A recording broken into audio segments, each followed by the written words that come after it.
ጠምጥሞ ይዞ አርበኛ እስክንድር ላይ ያደረሰው ይህ ቡድን በአርበኛ እስክንድር ላይ ያደረሰው ግፍ በነገራችን ላይ በሌሎቹ ላይ ካደረሰው ግፍ በጣም ይበዛል። ለስም ማጥፋት ዘመቻ ለስምና ግድያ ያበቃው አርበኛ እስክንድርን ይህ ቡድን ነው። ያሁን 11 ነው እያለ የሚጠራው ማለት ዋና አማራ በጣም ብዙዎችን በማንቃት በዚህ የፖለቲካ ልቀት ደረጃ ስላመጣ እንደ ድርጅት ማመስገን ይጠበቅብኛል። ማመስገንም አለብኝ፣ ማክበርም አለብኝ። አመሰግናለሁ። እስክንድር ነክተናል። ኦኬ ቀብጠሃል። ቅብጠት ላይ ነው ያለው። እንሰብራለን። ባይዘው እስክንድርን መስፈር በጣም ቀላል ነው። እኛ እጃችን ላይ ካለው መረጃ አንፃር እስክንድር አማራ ክልል ውስጥ አማራ ሁሉ በድንጋይ የሚያሳድደው ሰው ማድረግ እንችላለን። ምንም መረጃዎች ስልክ ልውጡ አለን። ኤቭሪቲንግ እንደምታስቡት ብዙ ነገር አለ። ኦኬ እስክንድር ነጋ እኛ ያለን መረጃ የወጣ ቀን እስክንድር ነጋ የአማራ ህዝብ በድንጋይ ያሯሩጠዋል።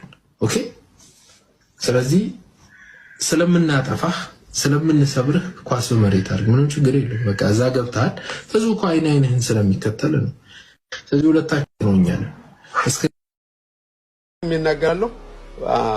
ዋና አማራ በጣም ብዙዎችን በማንቃት በዚህ የፖለቲካ ልቀት ደረጃ ስላመጣ እንደ ድርጅት ማመስገን ይጠበቅብኛል። ማመስገንም አለብኝ፣ ማክበርም አለብኝ።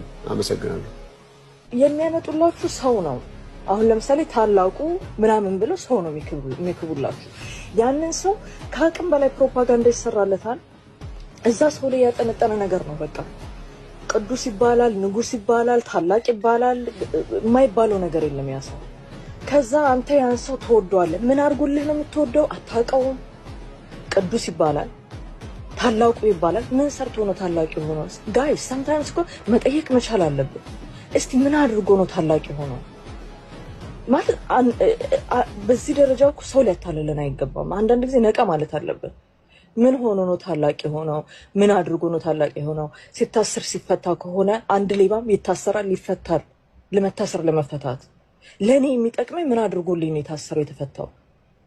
በሱ አመሰግናለሁ። ቪውዳል ሐሳባችን አንድ ነው። ምንም ልዩነት የለንም። እነዚህ ፌክ ኢትዮጵያንስ በአማራ ደም ላይ በአማራ ላብ ላይ በአማራ ትግል ላይ ወጥተው አማራን ማጥፋት የሚፈልጉ ስልጣን መያዝ የሚፈልጉ የጥቅመኞች የኢንትረስት ግሩፕ ነው።